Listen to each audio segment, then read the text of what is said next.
On the happiest day of Linda's life, her best friend humiliated her in front of everyone. Not a stranger, not an enemy. Her best friend since childhood. Sarah had just married a powerful politician. Money had changed her. Power had changed her. And on Linda's wedding day, she decided to remind everyone of their different levels. She stood up, walked to the microphone, and smiled. Linda, congratulations on your small wedding. Sarah said false. I heard your husband is a school teacher earning 40,000 naira a month. Some guests laughed. Linda's husband lowered his head. But Sarah wasn't finished. She reached into her handbag and pulled out a rusty iron key. I brought you a wedding gift that fits your level. She placed the key in Linda's hand. This is the key to your late father's old shed in the village. Maybe you can sell the wood inside and make charcoal. The hall fell silent. Linda forced a smile.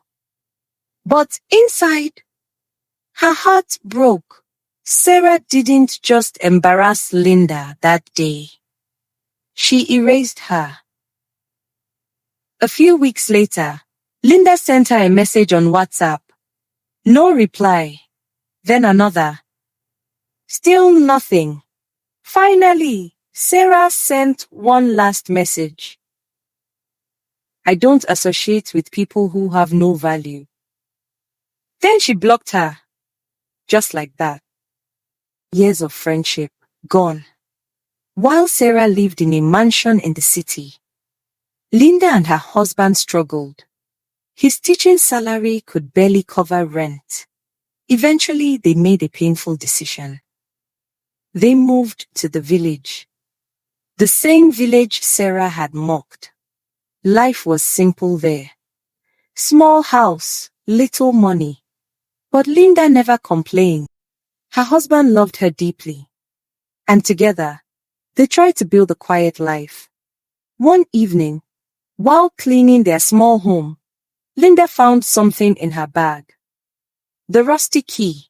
Her husband laughed. Why did you even keep that thing? He asked Linda. That woman was just insulting us.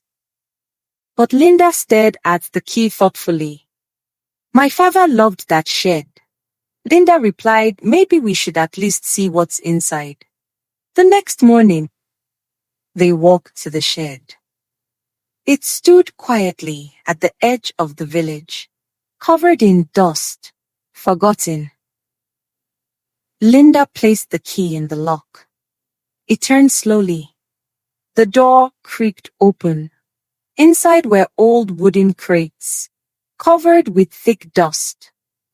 Her husband opened one. Then he froze. Inside were ancient bronze sculptures, carefully wrapped in cloth. These weren't ordinary objects. They were Benin bronze artifacts, original pieces, hidden by Linda's father during the war to protect them. Artifacts worth millions of dollars. That rusty key had opened the door to Linda's destiny. 5 years passed since the discovery. Linda used the money wisely. She studied business. She invested carefully. And soon, she built a successful company dealing in African art and historical collections. Meanwhile, Sarah's life was falling apart. Her husband was arrested in a massive corruption scandal.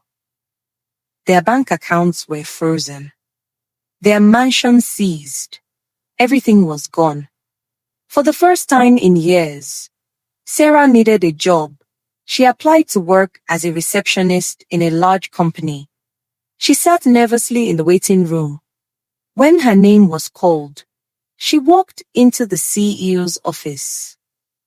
Then she stopped. Behind the desks, sitting confidently was Linda, her old friend. Sarah's hand started shaking. Linda, please, I didn't mean the things I said before. Sarah started pleading. I was under pressure. Linda looked at her calmly. Then, she opened a drawer. Inside was the same rusty key. Linda placed it on the desk. You gave me this key to mock me. Linda said calmly, but God used it to open my destiny. Silence filled the room. Then, Linda slid an envelope across the desk. Inside was 50,000 naira. I won't give you the job. But take this money. Go back to the village. Maybe you'll find your own key there. Sarah left regretting her past actions. Moral lesson is never mock someone during their time of struggle. Life moves in circles. The person you laugh at today might be the person you beg tomorrow.